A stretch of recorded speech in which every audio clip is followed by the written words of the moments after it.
Good morning students. आज हम एक नया टॉपिक डिस्कस करने जा रहे हैं, capacitor and capacitance. Capacitor and capacitance. तो इसमें सबसे पहले जो टॉपिक डिस्कस किया जाएगा, कैपेसिटेंस ऑफ अ कंडक्टर। इसको आप इलेक्ट्रिक कैपेसिटेंस भी कह सकते हैं, कैपेसिटेंस ऑफ अ कंडक्टर। तो ध्यान दीजिए, कैपेसिटेंस इसको अगर हम डिफाइन करें, ये होता है कैपेसिटी। क्या होता है? कैपेसिटी मीन्स कि अगर कोई कंडक्टिंग सब्सटेंस है, कोई कंडक्टर है, उसको आप चार्ज दीजिए तो वो कितना चार्ज कलेक्ट कर सकता है, कितना चार्ज वो कलेक्ट कर सकता है, वो उसकी कैपेसिटी होती है। उसी को कंडक्टेंस कहा जाता है। जैसे एक अगर हमने बाउल लिया, उसमें अगर हमको पानी डालना है, एक बाउल है उसमें पानी डालना है, कितना पानी उसमें भरेगा?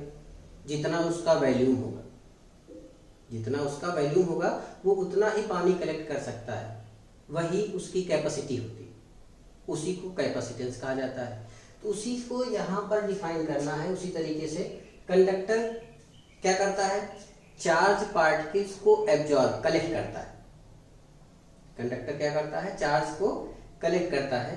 तो कोई भी कंडक्टर कितना चार्ज कलेक्ट कर सकता है, the capacity of a conductor to collect electric charge is defined by capacitance. Means हम कह सकते हैं the capacity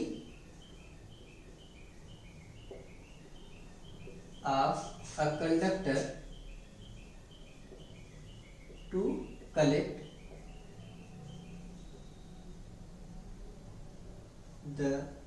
collect electric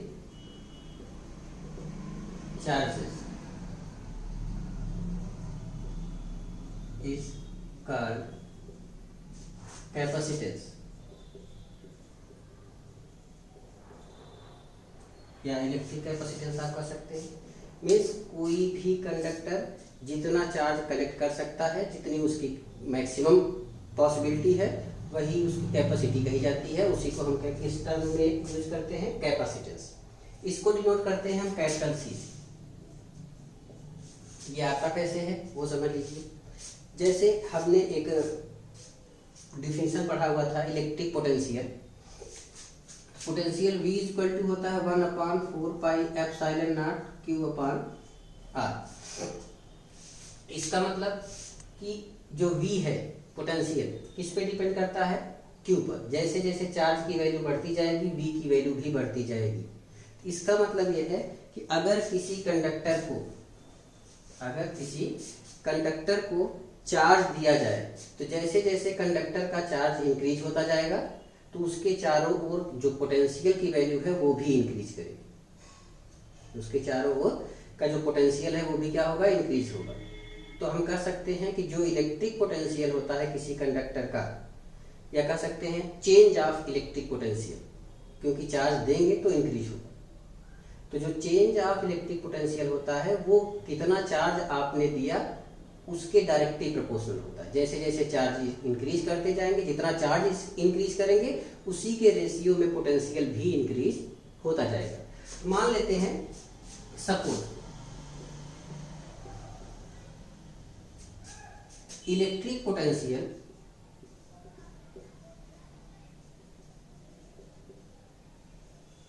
of a conductor is increased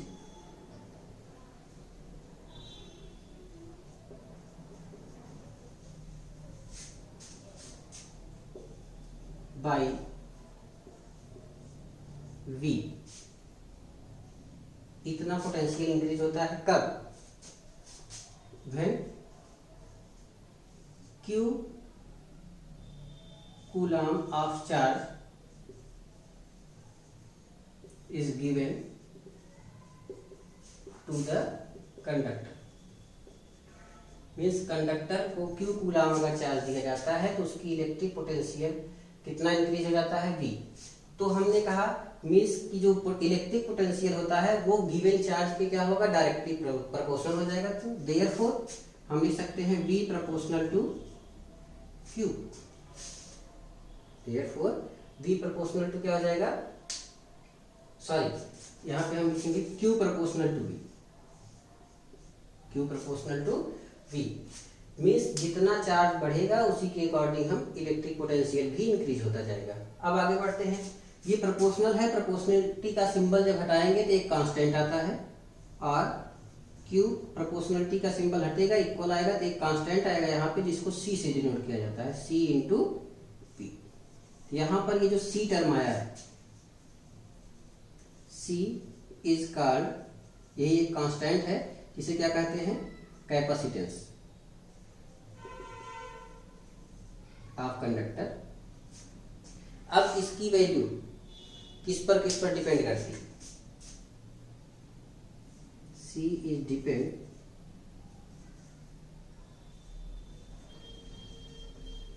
इसको याद रखे रहिएगा।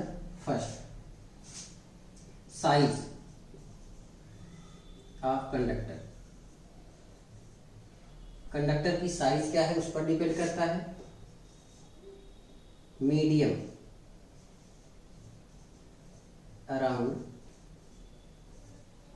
कंडक्टर, कंडक्टर के चारों ओर का मीडियम कैसा है उस पर डिपेंड करता है। थर्ड, अदर कंडक्टर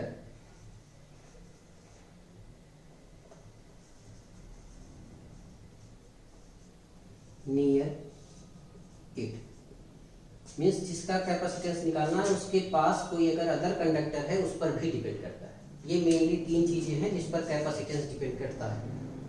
अब बात करते हैं, यहां से आप एक अलग तरीके से निकाल सकते हैं C की वैल्यू इज इक्वल टू क्या हो जाएगा, Q upon V। Means Q क्या है, इंक्रीज्ड चार्ज, किसी कंडक्टर को जो चार्ज दिया जा रहा है अलग से, और V क्या है, इस चार्ज के कारण उसके पोटेंशियल में इंक्रीमेंट। तो हम कह सकते हैं the ratio of given charge and increased potential of a conductor is called capacitance of that conductor. यहां से भी एक डिफिनेशन आप दे सकते हैं कि the ratio of given charge and due to this charge increased potential of that conductor is called capacitance of conductor। ये एक डिफिनेशन और दे सकते हैं। यहाँ से अगर हम इसका यूनिट निकालना चाहें तो यूनिट निकाल लेते हैं।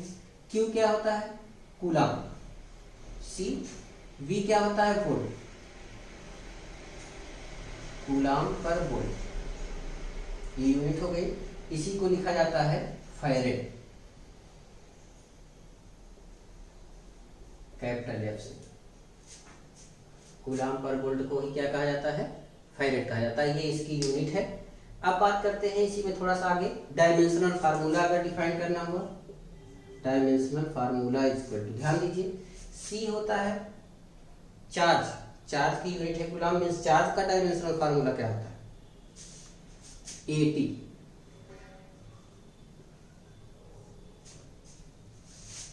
चार्ज इज इक्वल टू होता है करंट इंटू टाइम, करंट का एम्पियर, टाइम का T।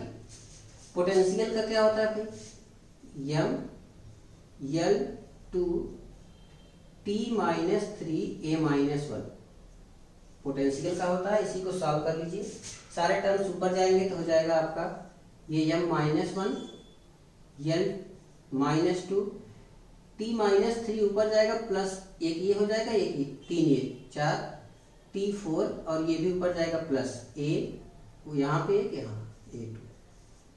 ये हो जाएगा इसका डायमेंशनल फार्मूला। आगे बढ़ते हैं। Q चार्ज है, scalar quantity, potential scalar quantity है, कैपेसिटेंस भी क्या हो जाएगा, scalar quantity. C is a scalar quantity. ये हो गया कैपेसिटेंस।